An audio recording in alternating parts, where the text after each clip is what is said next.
Hallo vriende en baie welkom by vandag se oordeenking. Ons leef in 'n gevaarlike en dikwels onvoorspelbare wêreld. Oral om ons is daar dinge wat ons vrede wil steel, nuusberigte, ekonomiese druk of persoonlike uitdagings. Dit voel soms asof ware veiligheid bloot 'n illusie is. Vandag gaan ons saam kyk na waar ons werklike anker lê wanneer die storms woed. Ons skrifgedeelte vir vandag kom uit Psalm 4 vers 9. Nou sal ek in vrede gaan lê en gou aan die slaap raak, want U alleen, Here, laat my in veiligheid woon. Wanneer ons hierdie woorde van koning Dawid histories beskou, sien ons dat dit nie net 'n mooi gedig is nie.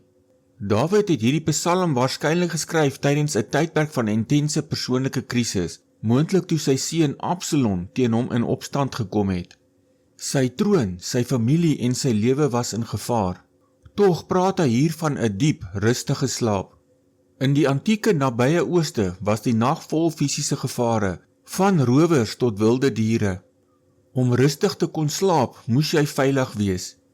Dawid sê egter nie sy omstandighede is perfek nie, hy sê sy veiligheid kom van die Here af.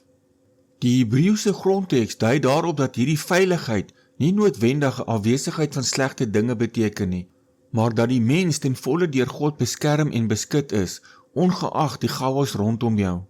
Ons moet 'n doelbewuste keuse maak om in God se soewereiniteit te rus. Hier is 'n skriftuurlike feit om onsself aan te herinner. Ware veiligheid is nie die afwesigheid van gevaar nie, maar die teenwoordigheid van God. Die skrif wys reg deur die geskiedenis dat God se kinders te midde van die grootste krisisse veilig was. Dink aan Daniël in die leeukuil of die disippels in die storm op die see. In Romeine 8 vers 31 staan daar geskrywe: Wat is nou ons gevolgtrekking oor al hierdie dinge? As God vir ons is, wie kan teen ons wees? Die historiese feit is dat niks God se raadsplan vir jou lewe kan stuit nie. Jy hoef nie slaaplose nagte te hê oor môre nie, want die Here is reeds daar. Kom ons bid saam. Hemelse Vader, dankie dat U ons veilige vesting is. In 'n wêreld wat so vinnig verander en dikwels vol gevare is, kies ons vandag om ons oë op U te rig. Vergewe ons waar ons vrees toegelaat het om ons vrede te steel. Ons bring elke bekommernis, elke onsekerheid en elke storm in ons lewens na U toe. Dankie dat U die wag hou oor ons lewens, selfs wanneer ons slaap.